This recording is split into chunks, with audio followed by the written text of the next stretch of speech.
بسم اللہ الرحمن الرحیم۔ السلام علیکم۔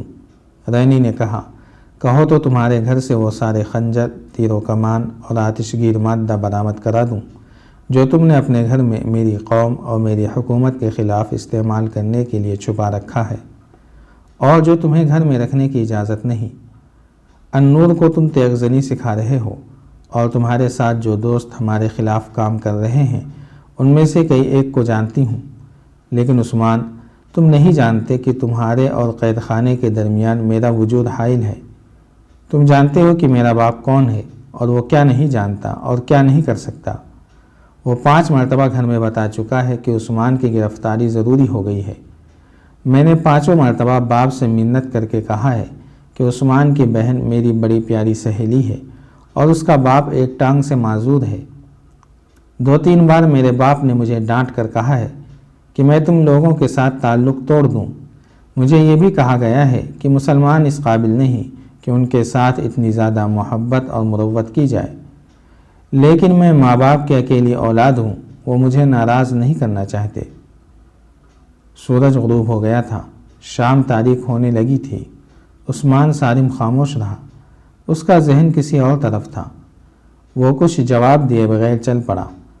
ابھی 2 ہی قدم اٹھائے تھے کہ رینی نے آگے ہو کر اسے روک لیا۔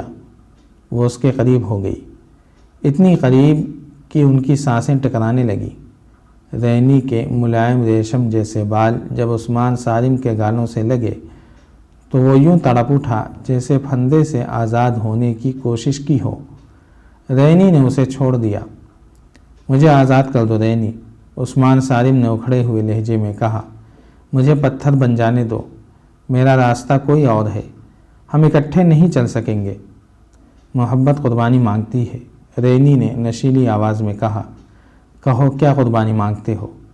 میں وعدہ کرتی ہوں کہ تم جو جی میں آئے کرو، میں تمہیں قید نہیں ہونے دوں گی۔ اور میں تم سے وعدہ کرتا ہوں، عثمان صارم نے طنزیہ کہا، کہ میں تمہیں بتاؤں گا ہی نہیں کہ میرے جی میں کیا آئی ہے اور میں کیا کرنے والا ہوں۔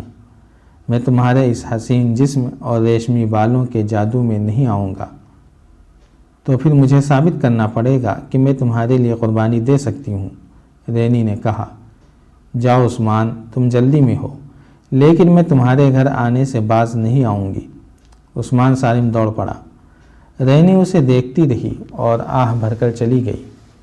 گھر میں داخل ہوا تو بلجیس وہاں پہنچ چکا تھا۔ عثمان اندر چلا گیا اور اپنے باپ، ماں اور النور کو تفصیل سے بتایا کہ صلیبیوں نے مسلمانوں کا ایک قافلہ لوٹا ہے اور 2 لڑکیوں کو بھی ساتھ لے آئے ہیں۔ اس نے تمام تر واقعہ سنا کر کہا کہ وہ اپنے ساتھیوں کے ساتھ ان لڑکیوں کو آزاد کرانے جا رہا ہے اور اس مہم میں النور کی بھی ضرورت ہے۔ عثمان صارم کے باپ کی ٹانگ صلیبیوں کے خلاف لڑتے ہوئے جوانی میں کٹ گئی تھی، اور وہ باقی عمر اس افسوس میں کاٹ رہا تھا کہ وہ جہاد کے قابل نہیں رہا۔ اس نے عثمان سے کہا، بیٹا، تم نے اگر اتنے خطرناک کام کا ارادہ کر لیا ہے تو مجھے یہ سننا نہ پڑے کہ تم نے اپنے ساتھیوں کے ساتھ غداری کی ہے۔ اس کام میں پکڑے جانے کا امکان زیادہ ہے۔ اگر تم پکڑے گئے اور تمہارے ساتھی نکل آئے تو جان دے دینا، اپنے ساتھیوں کے نام پتہ نہ بتانا۔ میں تمہیں سلطان ایوبی کی فوج کے لیے جوان کر رہا تھا، لیکن تمہاری بہن کی شادی کر کے تمہیں رخصت کرنے کا سوچا تھا۔ جاؤ اور میری روح کو مطمئن کر دو۔ ایک بار پھر سن لو، میں کسی سے یہ نہیں کہلوانا چاہتا کہ تمہاری رگوں میں صارم کا خون نہیں تھا۔ باپ نے بیٹی کو بھی اجازت دے دی۔ عثمان صارم نے اسے بتایا کہ بلجیس ڈیوڑھی میں بیٹھا ہے اور وہ اس مہم کی کمان اور رہنمائی کرے گا۔ باپ ڈیوڑھی میں بلجیس کے پاس چلا گیا۔ عثمان نے النور سے کہا کہ وہ فوراً اپنی 1 یا 2 ایسی سہیلیوں کو بلا لائے جو اس کام میں شامل ہونے کی جرأت رکھتی ہیں۔ النور اسی وقت باہر نکل گئی اور ذرا سی دیر میں 2 سہیلیوں کو بلا لائی۔ اتنے میں عثمان صارم کا ایک ساتھی اپنی بہن کے ساتھ آ گیا۔ ایک ایک کر کے 7 جوان آ گئے۔ بلجیس نے لڑکیوں کو بتایا کہ وہ کس راستے کہاں جائیں گی۔ راستے میں انہیں ایک سنتری روکے گا۔ لڑکیاں اس سے پوچھیں گی کہ اوپر کو کون سا راستہ جاتا ہے۔ وہ کہیں گی کہ شاہ رینالڈ نے انہیں بلایا ہے، لیکن وہ غلط راستے پر آ گئی ہیں۔ ان میں سے ایک لڑکی نوکرانیوں کی بھیس میں ہوگی جس کے سر پر سامان ہوگا۔ سنتری کو ختم کرنا ہوگا، پھر آگ لگانی ہوگی۔ آگ لگانے والا سامان نوکرانی کے سر پر ہوگا۔ گھوڑے اس طرح بندھے ہوں گے کہ لمبے لمبے رسوں کے سرے زمین میں دبائے ہوئے ہوں گے اور گھوڑوں کی پچھلی ایک ایک ٹانگ سے زنجیر یا رسی بندھی ہوگی جو رسوں سے گزاری ہوئی ہوگی۔ ان لمبے رسوں کو خنجروں سے کاٹ دینا ہوگا اور چند ایک گھوڑوں کو خنجر بھی مارنے ہوں گے تاکہ وہ منہ زور ہو کر بھاگ اٹھیں۔ بلجیس نے لڑکیوں کو فوراً لباس اور حلیہ درست کرنے کو کہا اور ایک کو نوکرانی بنا دیا۔ اس کے منہ اور ہاتھوں پر مٹی اور سیاہی سی مل لی۔ پھر وہ عثمان صارم اور اس کے ساتھیوں کو ہدایت دینے لگا۔ وہ خود اس کے ساتھ جا رہا تھا۔ عثمان صارم کے باپ نے بھی انہیں کچھ مشورے دیے، پھر سب کو خنجر دیے گئے۔ خاصا وقت گزر گیا تھا، لیکن بلجیس کہہ رہا تھا کہ ابھی شہر جاگ رہا ہے۔ اس جگہ کی رونق اس وقت جاگتی تھی جب شہر سو جاتا تھا۔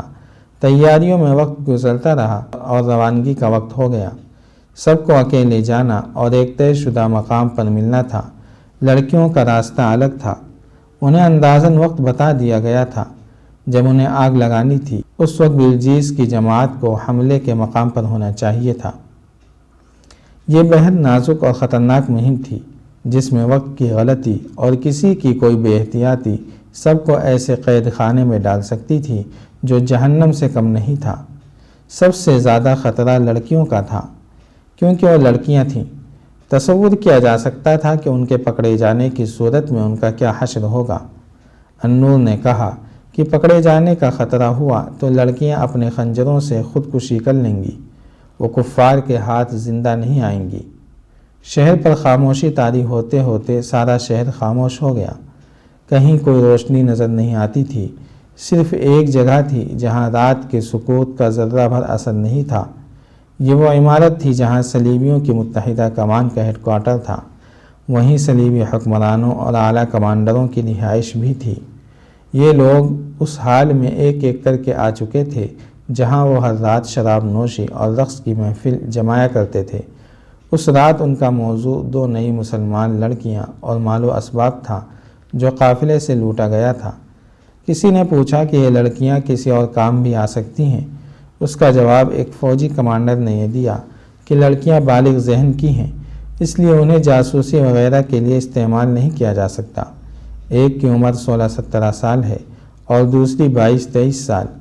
کچھ عرصہ تفریح کے لیے استعمال ہو سکتی ہیں، اس کے بعد انہیں اپنے 2 فوجی افسروں کے حوالے کر دینا۔ ایک اعلیٰ کمانڈر نے کہا، وہ ان کے ساتھ شادی کر لیں گے۔ یہ لڑکیاں ان کے ہنسی مذاق اور غلیظ باتوں کا موضوع بنی رہیں اور وہ مسلمانوں کے خلاف نفرت کا اظہار کرتے رہے۔ اس وقت لڑکیاں 2 الگ الگ کمروں میں تھیں۔ وہ رو رو کر بے حال ہو رہی تھیں۔ دونوں کے ساتھ ایک ایک خادمہ تھی۔ یہ ادھیڑ عمر عورتیں بڑی خراٹ اور اس فن کی ماہر تھیں۔ وہ لڑکیوں کو نہلا چکی تھیں اور انہیں رات کا لباس پہنا رہی تھیں۔ لڑکیوں نے کچھ بھی نہیں کھایا تھا۔ ان کے آگے ایسے ایسے کھانے رکھے گئے تھے جو انہوں نے کبھی خواب میں بھی نہیں دیکھے تھے، لیکن انہوں نے کسی چیز کو ہاتھ نہیں لگایا تھا۔ دونوں کو ایک دوسرے کے متعلق معلوم نہیں تھا کہ کہاں ہے اور اس کے ساتھ کیا بیت رہی ہے۔ جاری ہے۔ اگر آپ کو یہ قسط وار سلسلہ پسند آ رہا ہے تو لائک، شیئر اور کمنٹ کے ذریعے ہماری حوصلہ افزائی کریں۔ جزاک اللہ خیرا۔